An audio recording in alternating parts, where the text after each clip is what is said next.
Oh lordy, this is where we get to the part in the story where it all stops being funny.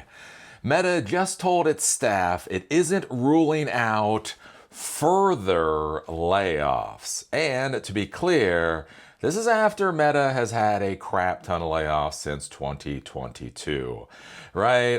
Let's see here. Tens of thousands of jobs, approximately 11,000 jobs gone in 2022, 10,000 jobs gone in 2023, and they're getting rid of at least 8,000 jobs, as I talked about not that long ago. So yeah, we're already at the point where Meta, one single technology company, has already laid off 30,000 people in the last couple of years.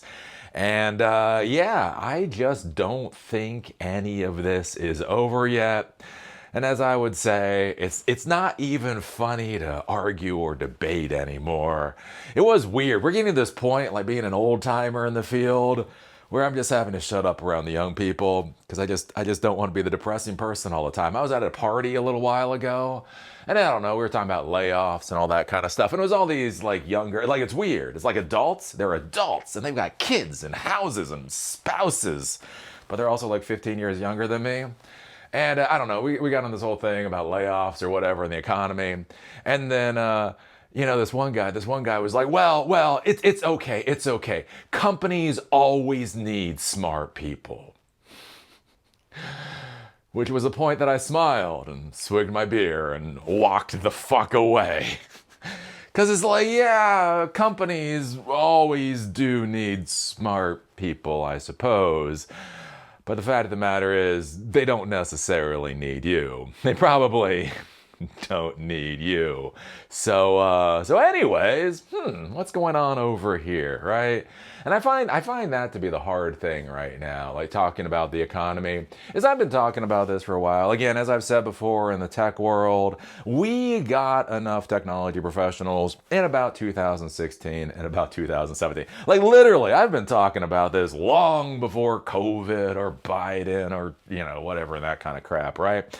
And basically the argument that I made before, as I was listening to this angel investor, and basically his investing thesis, he would invest in 60 startup companies with the expectation that 2 would be home runs, approximately 10 would have some kind of adequate return, and every other startup would fail miserably.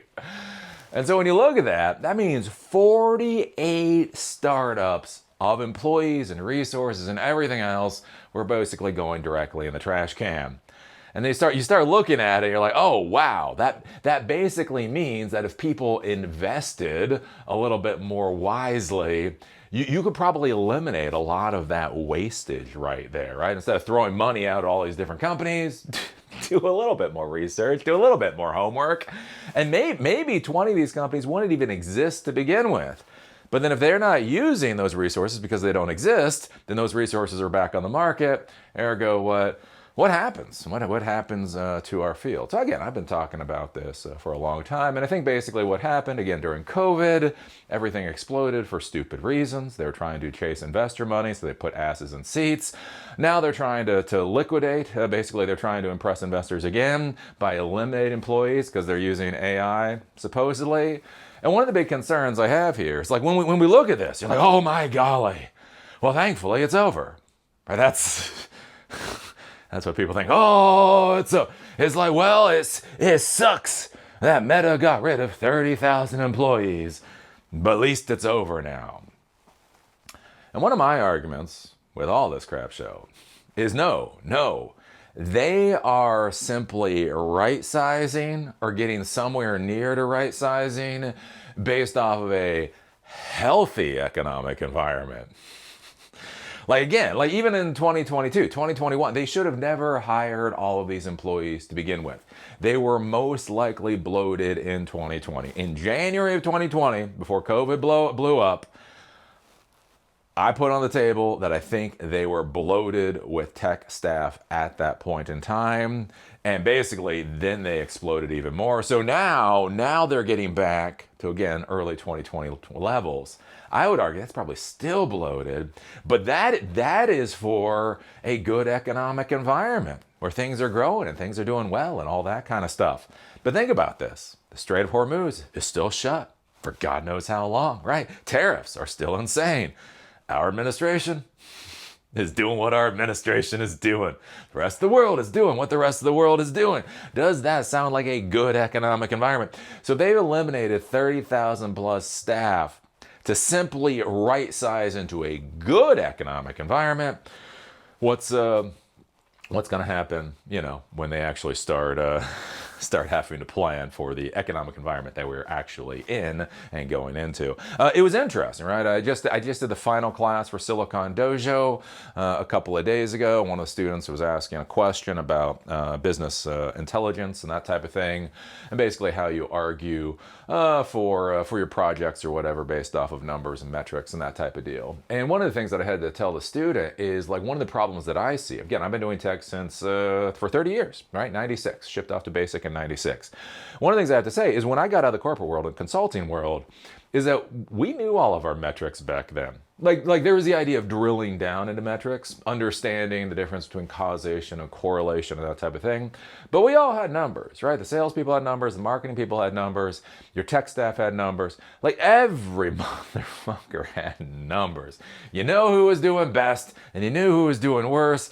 There was arguments about like the point value of different tasks or whatever else. But anyway, you basically knew where people were more or less in the hierarchy. One of the things that I found interesting, again, since 2012, me getting out of that world, is as I talk with more executives and I talk with more employees, how they don't have numbers anymore. Like, I don't understand this. This doesn't make sense to me. You know how many of these motherfuckers I talk to, they don't have numbers anymore. So there becomes this really interesting argument about how do you argue for the value of your position or your team when you numbers aren't even being tracked. And so I think what's going to happen is basically a lot of these people, the reason the numbers have not been tracked. Again, if you go back in the old world, we cared about revenue, we cared about profit, right? You had to have a return on investment, right? If you had a line employee, if you had an employee that was bringing money into the company, their salary was more or less a fourth, 25% of whatever they brought into the company. They bring 400 grand into the company every year. They get about $100,000, more or less horseshoes and hand grenades. It does get a little bit more wonky, but that was basically the idea, right? We knew the number, but here's the thing. Over the past 10 some odd years, again, it's all been focused on investors. It's all been focused on investors and investment. Revenue doesn't matter. Profit doesn't matter, right? They've been coming up with all kinds of weird metrics to prove why their company is valuable. But here's the thing, right? If the company itself doesn't really care about revenue and profit, then think about all the employees. Like what metrics are you tracking the employees off of? And so here's going to be the thing. What happens when your company has to deal with revenue? When profit actually starts mattering again? And what happens when these companies, they don't have their KPIs? Again, like one of the big issues right now with deployment of artificial intelligence, and again, when I talk about artificial intelligence, I don't really care about AI, how they talk about it. It's more automated systems. Again, it's literally computerized systems, computerized decision-making systems, computerized reporting systems, that type of thing, right? Whether you're using a neural network to power it or a fucking SQL database, basically it's just automation. Here's one of the most interesting things for deploying artificial intelligence into the real corporate environment is most people don't actually know what their employees do. Like, think about this for a second, right? Because that's the first thing. If you're going to automate processes, then you have to understand the step-by-step tasks that employees do, and then you start slotting the automation in. Again, we talk about that with workflows. Workflows are the systems for how work is supposed to be accomplished. The biggest problem right now is for many of these companies, they haven't actually cared about their employees for way too many years. Again, so they don't care about RTO and KPIs and all that, or ROI, KPIs and that type of deal. And so they truly don't understand things like workflows. And so the thing is how do you slot AI in to workflows you haven't bothered to create? Right? That is the real bottleneck with automation systems right now. And so as these companies go, they're going to have to start figuring this stuff out because money is going to start to matter. And so that's where this becomes very concerning as you look at a company like Meta, right? And again, Meta is doing good. Look, Meta is profitable. Meta is a $1.54 trillion company. Again, however you feel about Facebook, and I have some feelings about Facebook. The reality is, look, it's a pretty decent business, right? Facebook is making money. Instagram is making money. I'm not really sure with WhatsApp, but otherwise, they're basically cash printers. So think about this. The cash printing company already laid off 30,000+ employees in the last couple of years. And it's not over yet. Meta just told staff it isn't ruling out further layoffs. Meta plans to lay off around 10% of its staff next month, and it told staff it's not ruling out deeper cuts. 10%, and they're saying they might do more. And that's what Janelle Gale, Meta's chief people officer, told employees at an internal meeting on Thursday, according to sources. Quote, will there be more layoffs? The question always comes up. I'd love to say that there are no more layoffs, but I can't say something we can't deliver. So again, think about this. Especially in like the tech world and Silicon Valley world, man, they lie all the time. These motherfuckers lie all the time. How do you know when a Silicon Valley founder's lying? Their lips are moving. Come on, you know it's true. I mean, it's just true. And so think about this. Because again, as I've talked about before, optics. Optics is incredibly important for organizations, right? Optics for investors, optics for employees, optics for vendors. Everybody's got to make plans. Everybody's got to make bets. The whole 9 yards. So even if it's crap, even if it's horse crap, a lot of times you'll say things for the optics. And so think about this with a technology company. 30,000+ layoffs in the last couple of years. And they are not even trying to present the optics to their employees that it's over. That's bad. It's like when you watch The Boys. I've been watching the last season of The Boys. It's weird. I watched like season 1 of The Boys, and now I'm watching the last season of The Boys. But anyways, it's like when you're watching The Boys and like all of the people realize like the lies have gotten so stupid that it's almost impossible to say the lies anymore. It's like, no, go out and tell the employees that everything's gonna be okay. And then you just see the tear. You see the tear of the chief person's eye, and he's like, I just can't do it. Let's see here. Gale said during the meeting, quote, while the business is strong, priorities change, competition is fierce, and we will continue to manage our costs responsibly. And so again, I mean, just think about those words and just think about whatever, optics and all that kind of stuff, right? So they're saying business is strong, right? They're making money, $1.5 trillion company, the whole 9 yards, but we might still have to fire a few tens of thousands of more folks. That is not a good sign. And that's for a company that's doing, again, decently well. Again, their CEO is batshit crazy, but whatever. It's 2026. That's not the worst thing you can say about technology companies at this point in time. So yeah, we're gonna see how this goes. Again, as I say, I think it's gonna get worse, right? They're like at 80,000 employees right now, I think. So they're gonna get down to like 70,000 employees. Again, there's that big argument with Twitter, right? Look. Whoever you feel about Elon Musk, look, Twitter never fully crashed. Never fully crashed. They got rid of 75% of their employees.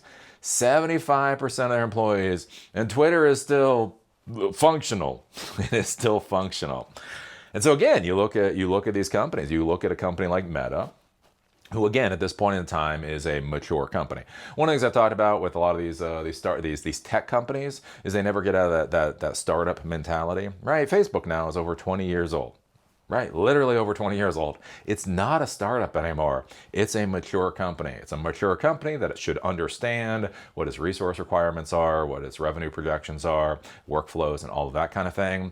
And so does it make sense that they're staffed in the same way a startup company would? Is not just from standard business practices, is this not where they just start taking money off the table, right? The idea with a lot of these tech companies is, right, they're in growth mode. They make all this money, but they're not going to give the money back to shareholders as dividends because they're a growth company. They're going to take all that money and dump it in the company to grow, grow, grow, grow, grow. I think one of the things that really has not been discussed enough about a lot of these tech companies that were startups is like what happens when you become mature? What happens when there is no real path to rapid growth? Meta is a good example here. They dumped tens of billions of dollars into VR, and it didn't really go anywhere. Nobody was really that excited about VR, right? Again, they're dumping tens of millions of dollars into AI. AI, don't get me wrong, people are really excited about AI, but they're not excited about Meta's AI. I don't know anybody who's like, oh my God, did you hear what Meta did in AI today? Right? Look, they've got their Facebook, they've got their Instagram, they've got their WhatsApp, they've got their advertising, they've got their content. Like they are now a mature business that it seems should be at the point that they're optimizing for resource consumption and optimizing for dividend yields. And again, for a lot of people in the tech world, you haven't been in that world before. You haven't been in that world before. You've been in all these growth companies, growth at all costs. What happens when these companies just kind of shift over to dividend? Right? So anyways, what do you think about this? What do you think about Meta continuing to do the layoffs? Right? 10%, and they're literally they can't even lie they can't even pretend to lie anymore. More layoffs are probably coming. What do you think about this? Though again, like I said, with these these tech companies that aren't startups anymore. Again, they're 20 years old. One of the fascinating things that I find in the tech world is I remember when these companies were startups. Like they were startups. Don't get me wrong, they were startups. But it's not 2010 anymore. It's not even 2016 anymore. It's 2026. We have 20-year-old trillion-dollar companies that are like somehow weirdly still trying to pretend like they're in basements and garages and that kind of thing. What do you think is going to happen to our field as these companies simply shift into providing dividends instead of providing growth? I don't know. Put your thoughts down below. See y'all later.